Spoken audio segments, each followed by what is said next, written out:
Each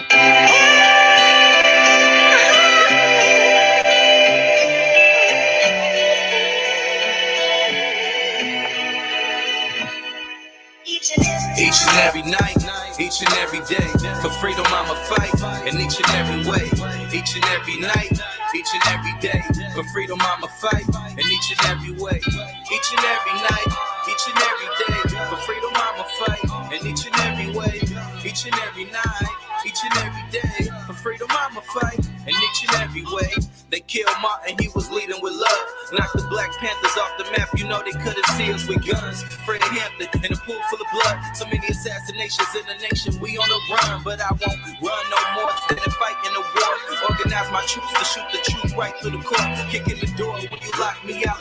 They see it score after score and they trying to stop me now, but they caught me around. Ain't no justice from that outside, that's only within. If more of our people see it that way, then we gon' win. I mean, we've already won, but feeling the victimhood, disconnected, miseducated, and so misunderstood. Wish I could heal the world if I had one wish. Was pissed growing up, finding out Jenny's didn't exist. I beast with a fist in the air, like my sister with an afro hairstyle, and all black holding it down. Many families broken down from a systematic strategy. Diplomatic leaders colonizing nationalities. Evil tactics they practice, attacking our humanity. History repeated itself, and I see insanity. On the journey seeking for wealth, and they want to manage me. Just take advantage of my talents, but not have me eat. I'll be in the grave before being a slave. Determined in my DNA, we gon' keep breaking them chains. Because each and every night, each and every day, for freedom I'ma fight, and each and every way. Each and every night, each and every day, for freedom I'ma fight, and each and every way. Wake up, wake up. What's good? Good morning. Freedom fighters, where you at? Where you at, freedom fighters? It's your boy Rashad. It's the dark side of education. Bright and early on a Sunday. You know I got my coffee. It's been a long night.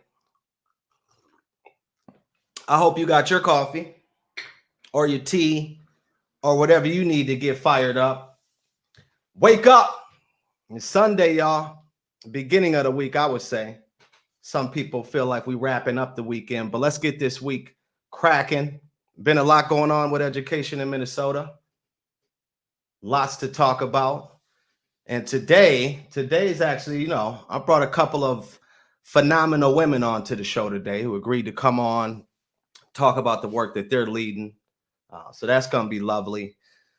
Definitely got to update y'all on the boycott. Boycott MPS is on and popping. Families exiting the district, unenrolling, finding better schools. We actually had some lovely folks who helped us put together a website. So that website I mentioned last week is live now, boycottmps.com. It's your one-stop shop. Figure out why we call for the boycott, how to boycott. Better schools out there. So make sure y'all check that out, boycottmps.com. Appreciate the folks who put that together. Put it together in no time, really, right? That's justice, right? When people are 10 toes down for justice, they get to moving. They want to do something. They want to do more than sit on the computer like some of our board members here in Minnesota, and like some of our union leaders here in Minnesota who just sitting tight, no action. But we taking action, right? It's all about action here. We got some of the worst disparities in the country. We have some of the worst planning by our education leaders. And we also have the teachers' unions pushing their white power agenda. I'll get to that later on in the show. Hopefully you had a chance to check out the town hall with Education Commissioner Ricker this past Friday. Went pretty well. Got some feedback. It was good to, get some of that information out there, but obviously still questions that need to be answered. Still things we need to know. Again, lots more questions than there are answers out there. But we appreciate the commissioner coming on, Doge coming on from the Department of Education. Shout out to Sherry Nixon, a parent that was moderating that forum, Kulia Pringle, and Nafisa Muhammad. And Nafisa, hopefully we're getting Afisa on the show one day. She likes to tear the teachers union up just like I do. So hopefully we'll get her on here and she can inform us about that white power agenda. But what I'm going to do right now, I'm so happy to be able to with some very, very great folks, right? And one of those people being Aaliyah Hodge, who's the president of People for PSEO, post-secondary enrollment options. Also, one of the directors, I might have the title messed up, excuse me, Aaliyah, but one of the directors at the Center for School Change. And they actually just released a report recently, sort of talks about charter schools and district schools and sort of what enrollment is looking like, right? What families are doing. So we're going to dive into some of that. We're going to definitely talk education. I know Aaliyah's got about 20 minutes for me. I might try to see if she can stick around a little bit longer, but good morning, Miss Hodge. How are you doing? Good. How are you this morning? Hey, real good. I'm turned up. I know it's early. I hope you had your coffee, but you always turned up like me. I'm always turned up like you. So glad you could join us. Hope your weekend's been going well. When I think of PSEO, I sort of tap into my high school experience. And I think that, you'll probably be able to touch on this. You're an expert in this area. One of the many areas that I consider you an expert in. But my high school experience, Aaliyah, was I didn't know about PSEO, right? I probably would have wanted to do it, right? When I think about the amount of college debt I have from undergrad, but it wasn't something that, our counselors or my counselors would let me know about. And I think when it sort of smacked me in the face was I was doing my undergrad at Hamline University. And I know folks might have been seeing a lot of equity stuff from Hamline University recently. Don't believe it. It wasn't the most equitable place. Lots of work for them to do, but keep trying, Hamline. But in my undergrad experience, I remember we had this J term, and J term was basically go sit in a class for 4 hours a few times a week. And I remember one of my dorm mates, and I had a single dorm. I didn't like having no roommates, so I had a single dorm. But in the same dorm hall, there was this guy that would never get up for class for J term. And I seen him one day as I was going to the restroom or something. And he's like, "Oh, where you headed?" And I was like, "Oh, I got this J term course." And the course was dope, right? It was a hip hop and creative writings type blend course. So it was pretty cool.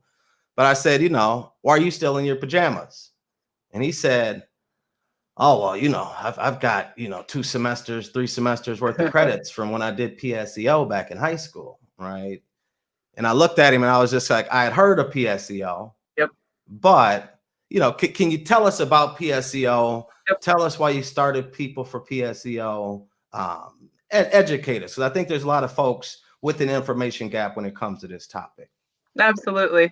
So I'll start with what PSEO is. So PSEO, it's like an acronym, and it stands for post-secondary enrollment options, and it allows high school 10th graders. I'll talk a little bit about 10th graders in a minute, but 10th graders, 11th graders, and 12th graders to earn college credit at a college campus, and they can do this either full-time, part-time, online, in person, at no cost to the student. So that means their tuition is covered. That means all the required textbooks are covered. And if they're low income, they do get reimbursements for transportation. So the only thing you really have to think about is food while you're on the campus. And about 60 different state colleges and private colleges offer this program. And so in theory, if a student, let's say they did it in 11th grade, they could get 2 years of college completely paid for if they do this full time. That's what I did. I graduated high school with 58 college credits from the U of M. And then I ended up going to the U of M undergrad. And so I was able to graduate with my bachelor's when I was 19, and that made it easy to go into Humphrey. And I graduated with my master's degree in policy at 21, Wow. I think in my undergrad, I had $3,000 in debt. And a good chunk of that is because I wanted to buy an iPhone. So like iPhone to do it. And my brother, he also used the program, and he participated in PSEO at MCTC, and he graduated with his associates before he walked across the high school stage. And so that's really why I started People for PSEO, because to me, college was something I always wanted to do, but it was something that just, because of my family situation, wasn't feasible. It was like, how are we going to afford this? And 2 years of free college is nothing to sneeze about. Not at all. And especially like if you dig deeper in the data and stuff. So about 7,600 kids, participate in PSEO every year. But about 5,500 of those kids are white. Wow. As we would expect here in Minnesota, but still, wow, right? And so the kids that this program could really, transform their lives. Low-income kids account for about 1,700 of the kids who participate. Kids of color, about 1,900 of the kids that participate aren't doing it. If you look at Black kids, 600 kids, well, it's about 700 kids participated, last year. What is that? What is that? Right. So I wanted to start People for PSEO because a lot of times kids aren't getting that information. Like you said, you didn't have it in school. I've had friends who were like, I didn't even know this was a thing, Exactly. And so my whole goal with People for PSEO is to get that information directly in the hands of students and families. Because the district won't tell you, a lot of times, the money follows the kids. Yeah. And I was just going to ask you, Aaliyah, is the information just readily available, or how, where is that information? So a lot of the information, mine is the People for PSEO website, shameless plug. A lot of the information is on the Department of Ed's website, but it's not really catered to a 15-year-old or a 16-year-old. That being said, I did want to touch about the 10th graders. So 10th graders can participate in PSEO, but they have to take one career and technical ed class. And if they do well in that, then they can take more. So as a 10th grader, you could be racking in those college credits too. But it's not readily available. When you talk to your school counselors, I remember when I talked to mine, she was like, oh, do AP instead. Well, this school has IB, and it's like, they're not the same. IB credits are contingent on you passing a test that one day and getting getting a 4 on that or getting a 5 on that. And then that's up to the college to take those credits. And that doesn't even mean that you have the credits. It means that you don't have to start at the first level. You don't have to start at the 101. You can start at the 102, but that doesn't mean you have 4 college credits. And even the same argument with CIS. CIS is great. It's a great program. CIS, college in the schools. And that definitely works for some kids. And I think, I'm all for what kids want to do, but I'm not for giving wrong information to kids. Exactly.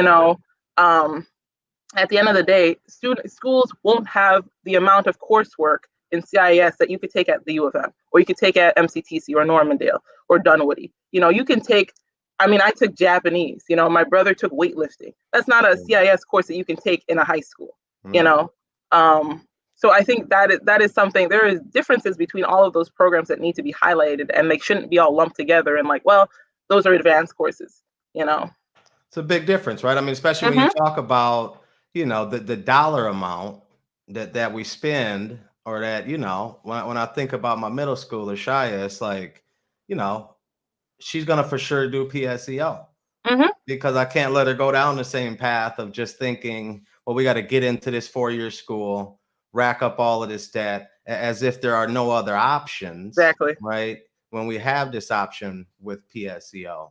I'm going to pull up a question here just from the audience, and it's a big one, but to say, this is great. What supports are given for high school students enrolled in college courses? It would be great for this opportunity to be open to special ed kids, pushing the space that higher ed deals with accommodation issues, which many institutions have, and open up new avenues for SPED students, especially twice exceptional kids. What's Absolutely. your thoughts there? So yeah, there's actually a lot more support than when I went to school. So for example, the U of M, they have a whole PSEO student association, and they really work with getting kids that whole, social aspect that they wouldn't get because they're not at, their high school anymore. And sometimes it can be intimidating for a 15-year-old. I know I've been there, to just talk to someone who's like 20, someone who's like, they view as vastly older. And other schools are doing all kinds of things. They're making sure that kids have enough food. They're doing career and credit counseling, making sure that kids know where their credits are going and if that's in line with their future goals. I talked to recently another school. This is an outstate school, and they have, clothes for kids, students who, you're in high school, but you're, applying for an internship. They have special clothes for you. Like if you don't have that clothes those clothes at home, those professional outfits, they can provide that for you. So it's a lot more supportive than like, it used to be when I was in school like 10 years ago almost. Yeah. And additionally, there are kids who do PSEO, they can participate in, research assistant positions that professors have, which looks amazing on resumes. Yes. And so there's a lot more support for kids now than previously, and then we as people for PSEO, we're trying to support kids who are new to the program or navigating. I'm working right now with a young man who, he's still thinking about whether or not he wants to do PSEO. He wants to study, graphic design because he wants to be a video game programmer. And, I'm working with him to, make sure that he's taking classes that are in line with, what his future goals are. That's dope. What type of challenges, what are some of the biggest challenges that you see students face as they're navigating, whether or not they want to do PSEO? So I think the first challenge comes from the high school end. Like a lot of times high schools will tell a student that, oh, if you do PSEO, you can't be in National Honor Society, you can't be in band, orchestra, choir, all those good stuff. And that's not true. You literally legally cannot, disallow a student from participating in those high school activities if they're doing PSEO, because they are both a high school student and a college student.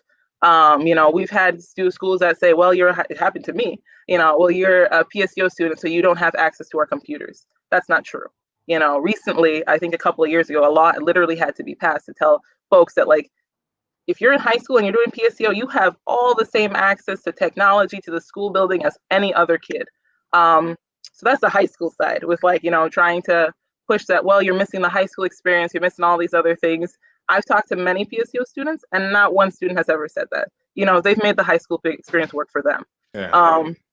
But definitely when you start PSEO, it's time management. You're used to being in a system where someone, tells you, oh, don't forget you have this assignment due tomorrow, or you can go to the bathroom at these certain times, where passing period is only 5 minutes long and there's a bell that tells you, so that's definitely an adjustment for kids their first semester, first year even.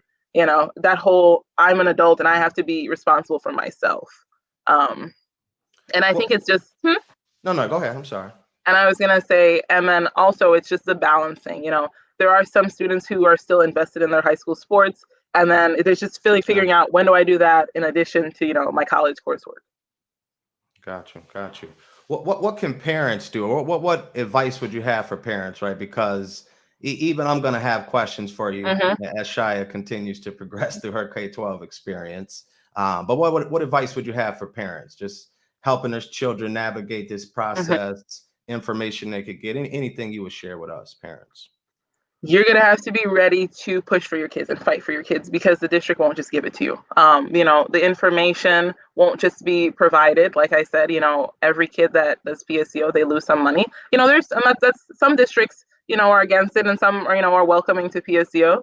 But you're going to have to be the one to get in front of the information. You're going to have to be, on the Department of Ed's website, or in contact with me or with people for PSEO, to make sure that, like, oh, you're not missing these deadlines, you're not missing these things, because it's not going to be an easy process. Like there's some districts that the information will be definitely forthcoming, but some of these other bigger ones, you're in for some work. Yeah. So if folks want to get in touch with you, Aaliyah, they should check out peopleforpseo.org. We put that up on the screen. I dropped it in the comments. Before I let you get to your Sunday morning, I got you for a couple more minutes, I hope. Absolutely. And I'm going to get to this towards the end of the show, but there was this moratorium.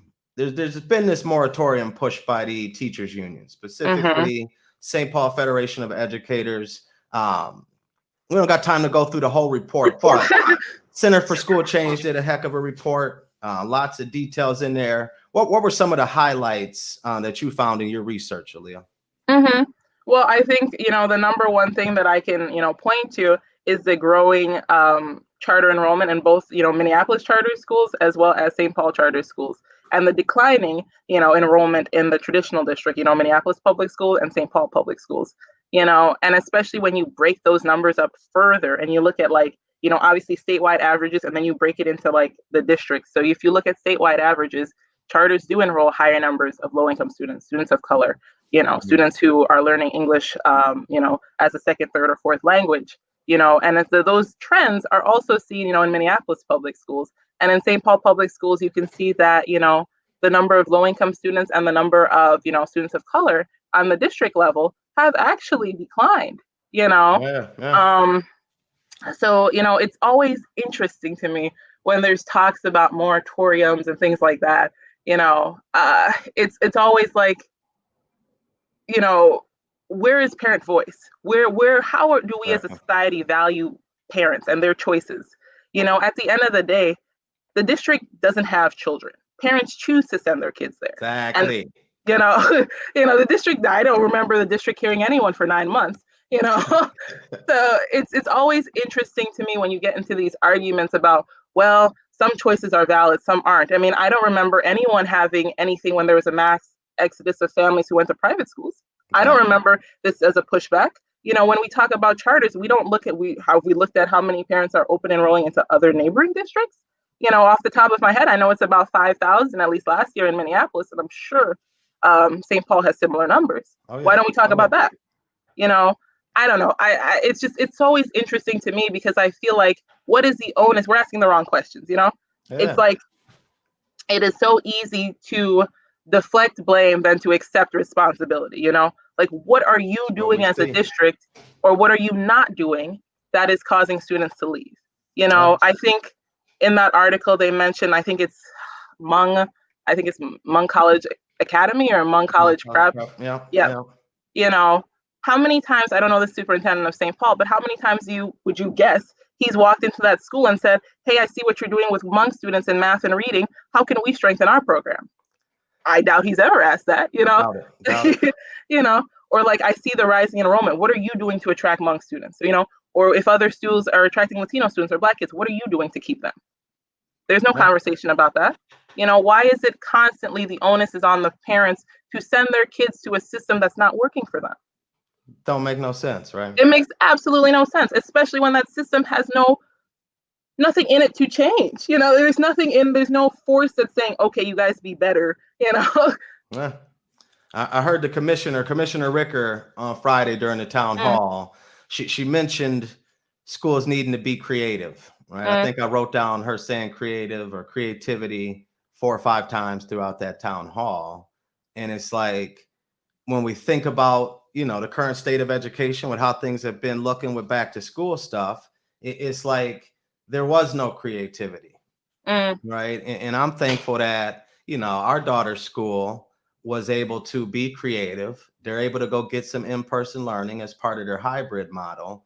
But it's just amazing that with everything that's going on, we'd have folks out here, teachers union in particular, trying to limit choices for families, as they know we have worst in nation education gaps, right? So I appreciate you chiming in on that. I appreciate you coming on the show. Anything you want to say before you get to this? It's supposed to be a nice Sunday out here. It was just like, I know, it's supposed to be really degrees hot the other day, but it's supposed to be nice. Any other words you want to say before you get out of here? 2 quick things. Obviously, folks should check us out. We're at www.peopleforpseo.org, all one word, no spaces or any weird symbols. And I think the last thing I want to leave folks with is, if we value parents, then we have to value their choices, even if we don't necessarily agree with them. We have to believe that parents are acting in the best interest of their kids. Because to not do so, it's kind of racist, in my opinion. When you have a lot of Black and brown families who are choosing something alternatively, and then we're sitting here saying, oh, no, not for you guys. I'm not sure that's the right choice. That's not right, and that's not fair. And at the end of the day, I went to traditional districts my entire life, but I'm also a product of choice. I lived in Minneapolis and I went to school in St. Louis Park. When I grew up in Brooklyn, the school that I lived next to was a school that I was supposed to go to, and I tested out and I went to another magnet program. Parents choose what is best for their kids, and you need to value that. All day, every day. Mm-hmm. Happy belated birthday to you, too, Oh, thank you, Aaliyah. thank you, I know thank you you. had a birthday recently. You was out in New York. Yep. Brooklyn in the house. No. Well, thank you very much for joining. I hope I can have you back on the show one day. Oh, absolutely. We'll be chopping it up. You go ahead and have a great Sunday. Again, y'all, check out people for PSEO.org, all one word. It's up on the screen. I threw it in the comments. Make sure y'all check it out, right? We got to make sure our babies have the same opportunities, or just have the opportunities that are out there, right? We have to get the information, close that information gap, create more awareness. So we appreciate everything you're doing. You do a lot of work too, Aaliyah. You got a lot of responsibilities. So we got plenty to talk about. Hope to have you back on. Enjoy the rest of your Sunday. All right. All right. You too. Take care. Peace. You too. All right, y'all. So y'all just heard it. Aaliyah Hodge, people for PSEO, Center for School Change, dropping that knowledge on us, right? It's something that we have to get, y'all. The information isn't always readily available, whether we're talking about data on schools, opportunities for our children. Sometimes we just have to go get it, right? Status quo ain't coming to save us. Everybody's focused on what they're focused on. So we got to focus on our children, make sure we get the information, make sure our babies get the opportunity. So thanks again to Aaliyah Hodge. Phenomenal Black woman, right? Phenomenal woman, does a lot of work out in the communities, holding charter schools accountable, helping our babies out with PSEO, and a number of other things. So again, shout out to Aaliyah Hodge, people for PSEO.org. Check them out. I want to bring on our next guest. This woman right here has sort of changed the game over these past few years when it comes to education, when it comes to what we can expect from the DFL party. She's been in office. I think this is her 5th term, getting ready for another one. I can say that some years ago, and I didn't know Miss Moran at this time, Representative Moran at this time, but I sort of made the mistake and ran against her here in 65A. And I won't say a mistake, right? We were to get some issues out there, but that was sort of my first run in, if you will, with Miss Moran. And ever since then, we've been able to partner on some work, in particular, the Page Amendment, which we're going to talk about today. She's been leading what we call here in Minnesota, the Posse Caucus. She's also starting up co-chair of the Select Committee on Justice. I want to bring her on to the show, Representative Rena Moran, Minnesota State Representative 65A with the DFL party. Good morning, Representative Moran. How you doing? Well, good morning, Rashad. Good to be here. Hey, I'm glad you're here. Really appreciate you coming on. You know what I mean? It's all of this work that you guys are doing down at the Capitol. I know it's a busy time. We got the election coming up. So I really appreciate you taking the time. Like I was telling Jasmine, your legislative aide, I really want this to be a discussion, get some information out there. You are chair, co-chair, big leader in the DFL party. So I sort of just want to, can you let folks know, what your roles are down there? Obviously, we know you're state representative 65A, right in my neighborhood, our neighborhood, right? But can you tell us about your roles as the chair, the Posse Caucus?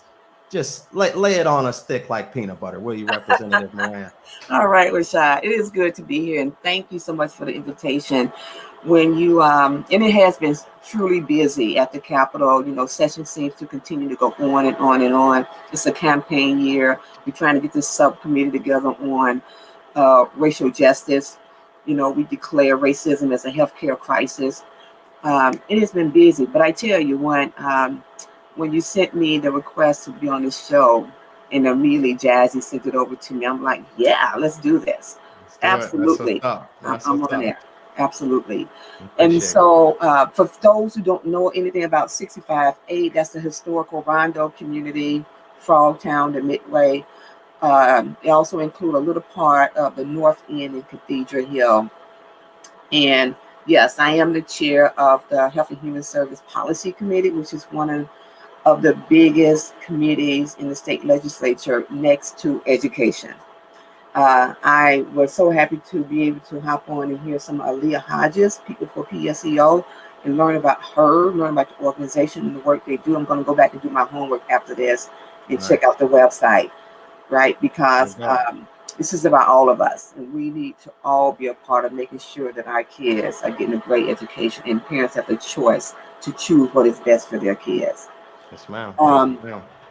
But so I'm doing that. I'm chairing Health and Human Service that goes from, looking at MFIF and SNAP to hospitals to Medicaid, Medicare to child protection. I mean, the area that cover is just vast. And then I'm also chairing of our People of Color Indigenous Caucus, which we call our Posse Caucus. Posse Caucus, right? We are there to round it up. But I'm also leading our United Black Legislative Caucus, which is our Black caucus. Yes. But within both of those caucuses at the state level, our goal is to see our work through a race-conscious lens, because as legislators of color, which is now a total of 19 legislators in the House of Representatives, which is like awesome. And I tell my moving on up. We're moving on up, right? Because for a long time, I was the only Black legislator in a body of 134 in the Minnesota House. So every day that I see our power growing in numbers, I get excited. They'll tell you, I'm just excited. But we do all our work through a race-conscious lens as we fight for social, racial, economic, and environmental justice, right? That is our fundamental, that's our value, that's how we do our work, and so anything that comes across in the legislature, we're looking at that work through that lens. And really, really excited that we are able to do that individually, building our individual power, but also our collective power. And that's what you need, right? To change the movement. We have to build our collective power to create the will for folks to do the right thing when they should be doing it anyway. Exactly. And it's not always happening. And I will say, Representative Moran, that there has been a shift, in my opinion, on just how progressive that DFL party is, right there. I've seen a shift with policies that folks are being open to, with the way that we're talking about the issue, sort of advancing that conversation. So much props to y'all. Much props to y'all. I want to dive into sort of a hot topic, but one of the focuses of the Posse Caucus is obviously education. You all had a press release where it talked about, 34% of Minnesota students are children of color and American Indian, but only 4% of teachers in the classroom are. And we recently had one of our Somali sisters who was selected as Teacher of the Year out in Burnsville Public Schools, who was basically fired, let go due to the last in, first out policies. So just when you think about the gap that we have with teachers of color in the classroom, the importance that we know our babies having that representation in the front of the classroom, and also the research says that, hey, even white students, right? All of our students benefit from having teachers of color in the classroom. What are your thoughts on, how we get to a point where we have more teachers of color in the classroom, but also if you could touch on LIFO just a little bit. Yeah, that last and first out. I was just on Friday with a group of Black educators who was just doing a back to school, and I just showed up, to participate with Alexis Mann and a bunch of other just powerful Black educators. And it does make a difference who kids see in front of that classroom. Oh, yeah. And it's really important that we are creating pathways and opportunities for more teachers of color. And I mean, that's something that I have been working on since my time in the legislature. I didn't, as the chair of Health and Human Service, I didn't get an opportunity to sit on education committees, which I was really frustrated about that because they all met at the same time. Yeah, And I've always been in those conversations around education because, you know, we know how important education is. Oh yeah. And so pushing more teachers of color, looking at the partnerships we currently have with like the University of St. Thomas and I think Augsburg. There's a few colleges that since I've been in the legislation, before that we've had this partnership with them, being able to educate and, you know, and bring out and have more teachers of color going into our educational system. Yes. And I would say they have not been doing a good enough job in doing that. And we have consistently continued to fund them. And so some of our work is to go back and say, hey, you know, this is our expectation. If you're not meeting those expectations, then we need to pull those dollars and put them in other places so that we can make sure that we are getting more teachers of color in our school systems and retaining them once they're there.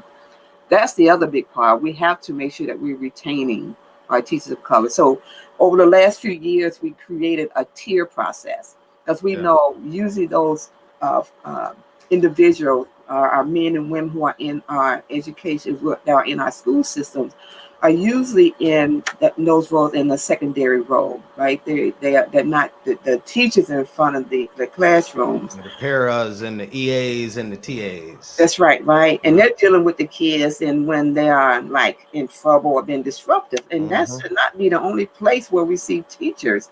And, you know, I will even say, many others will say that if we have more teachers in the classroom, that there will probably be less of that going on. Because sometimes our white teachers are just not understanding our Black kids and other kids of color. So there's that disconnect that's going on. But we have created that tier process where we can, you know, tier 1, tier 2, and tier 3, where we get more of those peer professionals on a pathway to become teachers in the classroom. That has been a struggle within itself because not all people like that tier process, including the unions. I hear. Yes. Right? I hear that too. And so we have to continue to fight to make sure that we keep that tier process in place, but also improve on that tier process. Yeah. Because I heard from the Black educators that there's some things and some works that we have to do to make sure that it's in place and definitely protect it. And so I'm excited about that possibility, but like you and so many others, this process about, you know, we say that having more teachers of color in the classroom is important, but then we have this process called LIFO, right? If you are, you know, the last in, we know it's usually our teachers of color that often are the last one to get hired, right? And we're excited about it, doing awesome work, just like this young teacher of the year who also teaches. Yeah. You know, we have teachers who have 10 years who's been in that place in the classroom like way too long. And ain't doing nothing. Not showing the outcomes, but yet we can't get rid of them. Yeah. Right. And so having this process about this whole last in, first out, it doesn't work. It doesn't work. And, you know, there's some of us who want to fight to make sure that we get rid of that process. But we seem to be bound by a process, process. And I'm not going to devalue union because union have their role, right? They have a role to play to make sure you get good livable wages, you have benefits, and all. There's some benefits to being a part of a union. Absolutely. You know, but there's also parts where if you're not doing your job, then you need to move on. You know, but if you have an excellent teacher, how do we create a process where these teachers who are great teachers are also being sustainable? That we're not using this process saying, you know, I'm sorry, this is a law, right? And this is the policy we have. And you know, although you're a great teacher, I'm sorry. It's the way we've always done it, right? Yeah. Right. And I think, no, you go ahead. And I tell you, that's one of the reasons why I ran the first time, right?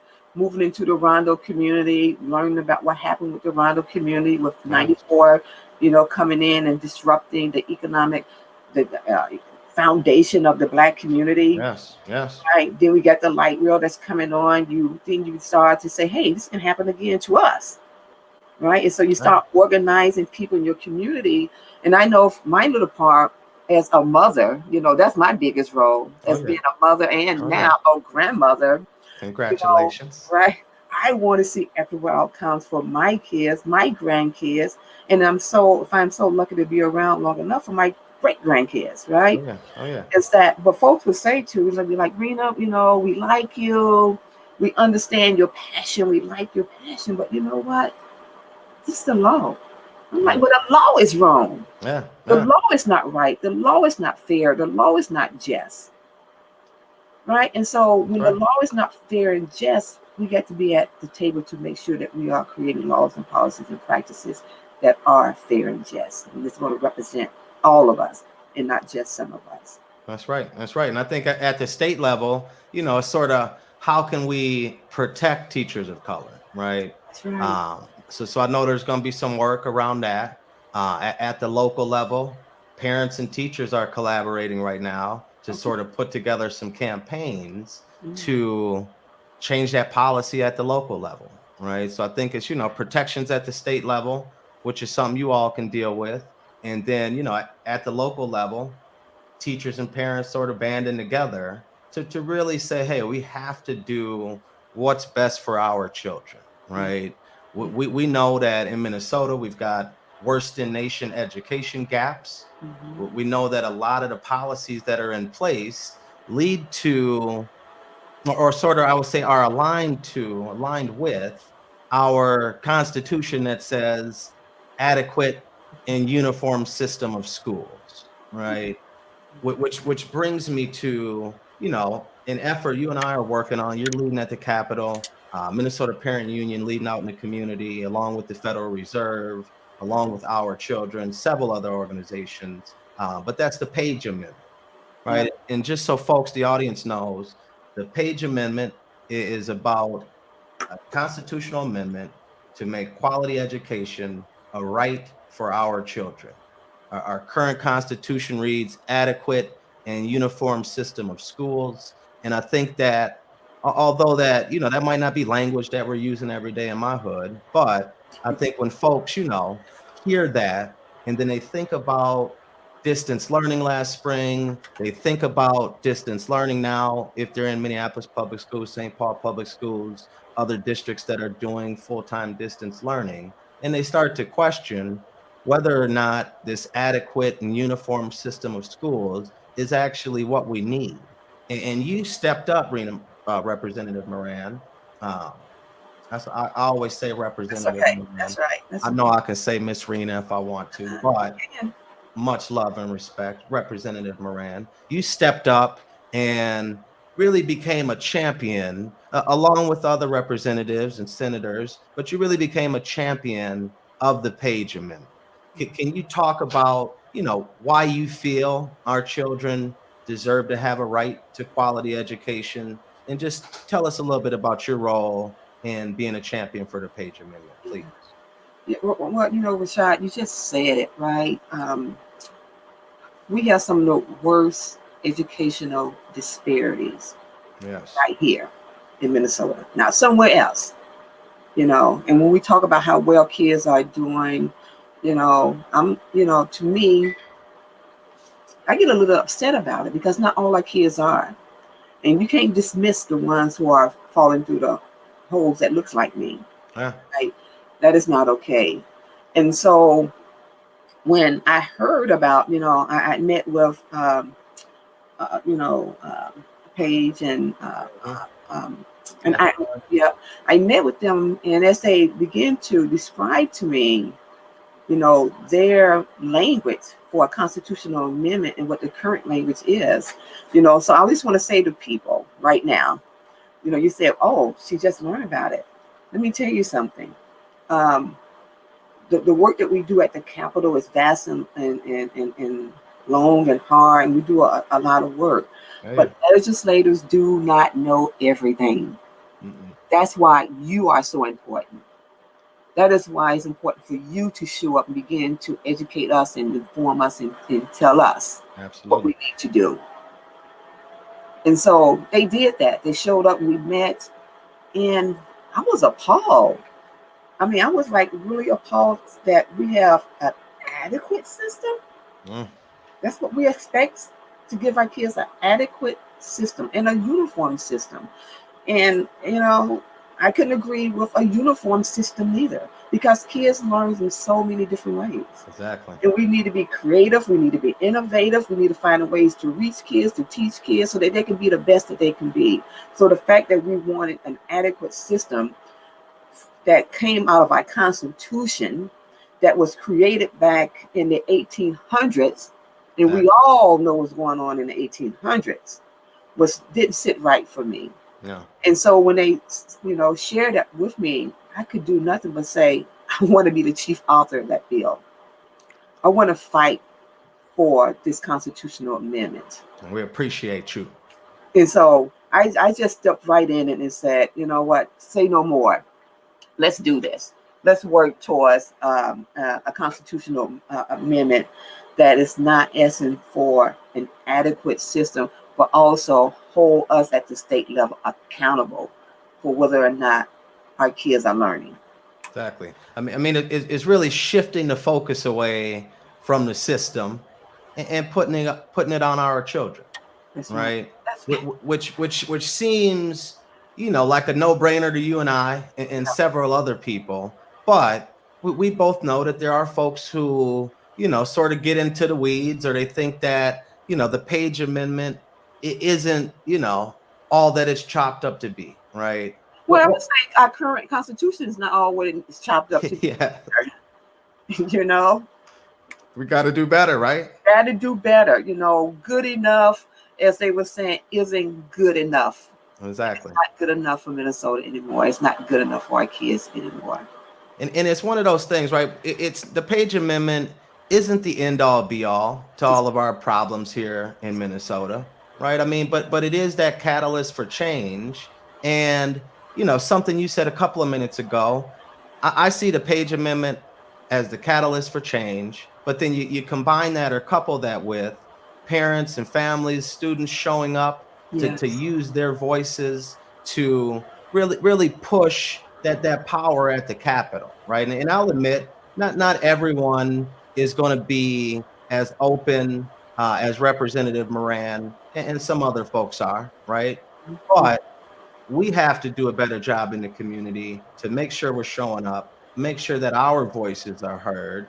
So then representatives like Ms. Moran will have that support, right? Yeah. So I know I got to let you go here in a couple minutes here, Representative Moran. Oh, is this the time already? Okay. It goes by so quick, but you know, we still got some time. I always joke like, oh, let me check with the producer. Oh, ain't no producers in here. We got time. Okay. Okay. You think about, you know, the need for community input, the need for parent input, student input, and then you think about what we've launched with Minnesota Parent Union, right? And as you said, the teachers, they need that representation, right? We know there are bad employers out there. So teachers need that, you know, protection of their benefits and wages, right? And when I think about, you know, before we launched Minnesota Parent Union, one of the things that always popped into my head is that we've had a bunch of efforts or initiatives to close the gaps, and the gap keeps widening, right? And I'm of the belief that it's continued to widen because parent voice, student voice has been ignored. So, I mean, what are your thoughts on, you know, now the state of Minnesota has a Minnesota Parent Union. Just what are your thoughts on the importance of parent voice and how things might look with more parents and families being involved down at the Capitol? Yeah, I am a huge advocate for parents. That's you know, as a parent myself, as a mother of 7, you know, being a parent advocate for my kids because they all learn differently. Yes. And we just have to just show up and be that advocate and that voice for our kids.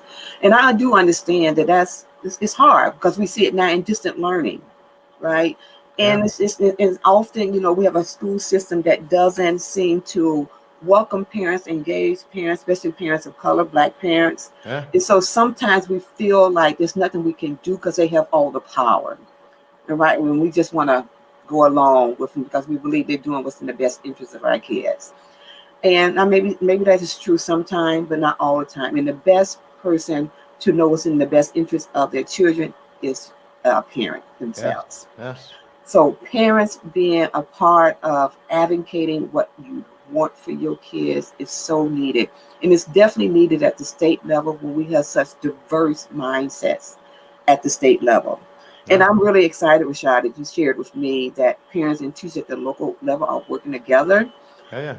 Because what we cannot do at the state level, because it's so vast and, you know, rural, urban, Republican, Democrats, you know, and politics gets in the way of doing the right thing so often, that local communities can do and create those changes. But parents being a part of their child's education is hugely important. And you know, just think about it. We have a current education system that says we're going to create an adequate uniform system of schools, and one that we're saying we need to have a quality public education. Yes. Right? A quality education. It's a big difference. It's a big difference of expectations and how we elevate our kids to be the best that they can be. Because those low expectations that often teachers have for our Black kids is not enough. It's not good enough. Not at all. And so, as one who is a parent herself, one who believes in parent advocacy, you know, all my work is partnering with the St. Paul Public School parents to make sure that our voices are heard at the Capitol. It's hugely important. You know, there's this quote that says, and I can't remember the author of the quote, so it's not my quote, but it goes that never doubt that a small group of people can change the world. Indeed, that is the only thing that ever has. Right? Yes. And so power to the people, force us to do the right things. I am excited about the parents union.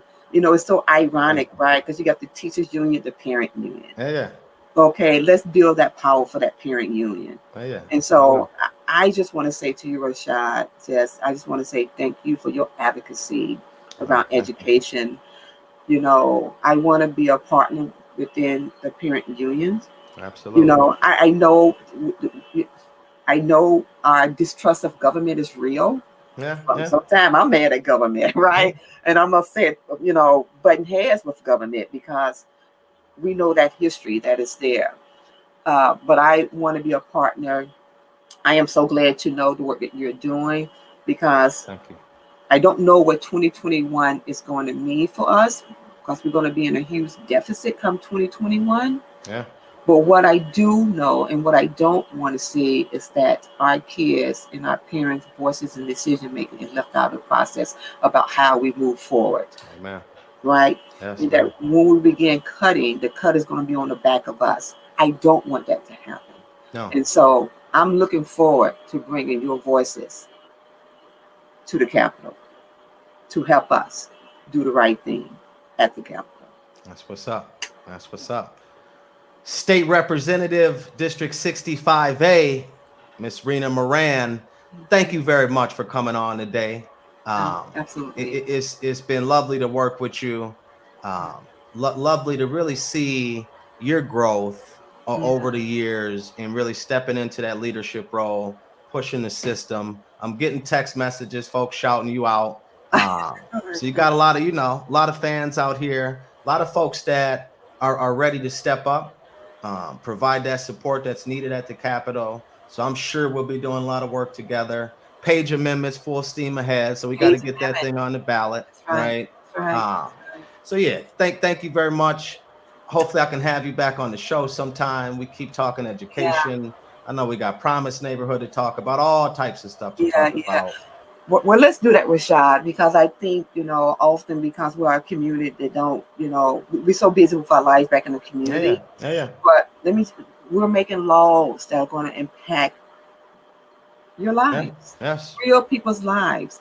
And so whatever little moment that you can give to us being better at doing what we do and be more informed, we want to make that happen. We did it. We did it with the African American Family Preservation Act. Yes. We showed up. Our voices was heard. Black voices were heard.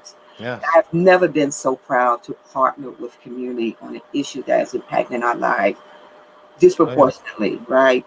Oh yeah. And so we can do this again. And I just look forward to the work together. Hey, we're gonna keep working. We see you as a partner.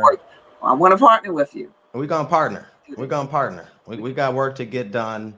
You know, I know that I can be a little more bold with the language and all of that. So we'll take care of that fight. We need both of us. Exactly. You keep doing your thing. We got your back. We know you have our backs. Have a good rest of your Sunday. All right. God's peace and blessings to you too. Oh, thank you Stay so healthy. much. And Yes. we'll see you soon, Representative Moran. Take care. Keep doing what you're doing. Much. Thank Absolutely. Peace. Okay. Peace. So there y'all have it. Representative Moran letting us know, hey, we got to step up as parents, right? We got to step up. We got to do what is necessary, right, to change these outcomes in Minnesota, right? And I know we're looking at about 5 minutes left. It's Sunday. It's been cold up here in Minnesota. As you see, I got my jacket on still. It's starting to warm up. I want to get outside, but just a couple of things, and I might have to pick this back up next week. But I mentioned this white power agenda of the teachers union, right? Let me take a sip of coffee. The white power agenda of the teachers union, specifically in this case, St. Paul Federation of Educators, is in full force, right? They are not slowing down. COVID has not slowed down their white power agenda. And what's that white power agenda I'm speaking of, right?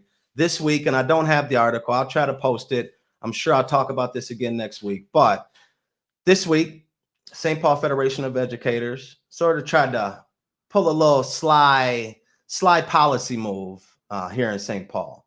They tried to get the city council to basically place a moratorium on charter schools, right? It's something they've been doing for a long time. And I want to just say in these few minutes I have here, and I'm going to pick this up next week. I'll hopefully get some of the couple of the city council members on from St. Paul next week. So I'm going to work on that and try to have this discussion with them. But to St. Paul city council members, you claim to be progressive.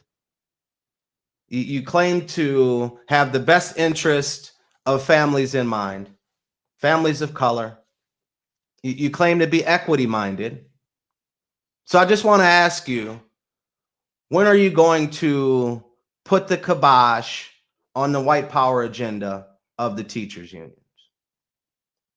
It's clear that even in a pandemic, their white power agenda is still moving forward. And I'm glad that the city council tabled it. But I think it's time to trash it, right? You don't table a white power agenda. You don't table an organization like St. Paul Federation of Educators who's trying to continue to oppress families of color. That's not something you table. You're equity minded, you trash that. And I believe in some of our city council members. We heard Dital, city council member that represents ward here that I live in, Ward 1. Dital stepped up. I think Councilmember Tolbert stepped up. Councilwoman Prince might have had some questions, right? But we've got an entire city council. We've got a black mayor. And yet somehow this white power agenda persists. Right? Somehow this white power agenda is still allowed to attack families of color. Why though? Why, city council? Now there was an article that's out today or yesterday. Maybe it came out this morning. The folks I work with don't seem to sleep because they'll text me at 5 in the morning, 6 in the morning. So I don't know when this article came out, but I think it was today. Check it out. It's in the Pioneer Press. But I just have those questions for the city council. Why let this white power agenda continue to go on in the city of St. Paul? We've got a black mayor, Melvin Carter. His skin is black. His mind, I'm not sure. We've got people of color on our city council. Who's going to push back? Or is this another example of bought and paid for elected officials? Because I haven't heard one reason why you would say to families of color who in your district schools are not, our kids can't read. You want us to stay stuck there? Do you think that's what our children deserve because they're children of color? Because I guarantee you this, that there's not one white school here in Minnesota that has the type of outcomes that several schools right here in the city of St. Paul have. District schools, where 4 out of 5 kids can't read, but yet somehow our elected officials think that they should just stay there. They think that our voices as parents don't matter, right? So I'm gonna let y'all get to your Sunday or whatever, but next week, I'm gonna dive into this white power agenda, right? Folks might not like that I call it that. I don't care if you don't like that I call it that, right? I've seen some tweeting, some Twitter thug tweeting some stuff. Who cares? If we're worried about white nationalists, I can remember when the George Floyd stuff happened, right? When they murdered George Floyd. The stuff that I mean is what followed that. The protesting, the uprising. But I remember when that happened, everyone was sort of caught in this wave of like justice, right? It happens every time they kill us. And then it fades away. Has the idea, and hold on, I forgot what I was talking about there, right? The white nationalist part. When George Floyd was murdered, people were all over Facebook and Twitter talking about there's Klan members meeting in the park. The white nationalists are out there. And I'd say most people got scared. The real white nationalists that we need to worry about in our neighborhoods, because I haven't seen any Klan members here, right? The real white nationalists that we need to worry about are the teachers' unions. And if we're really about justice, we're really about families of color, that's where we have to focus our attention.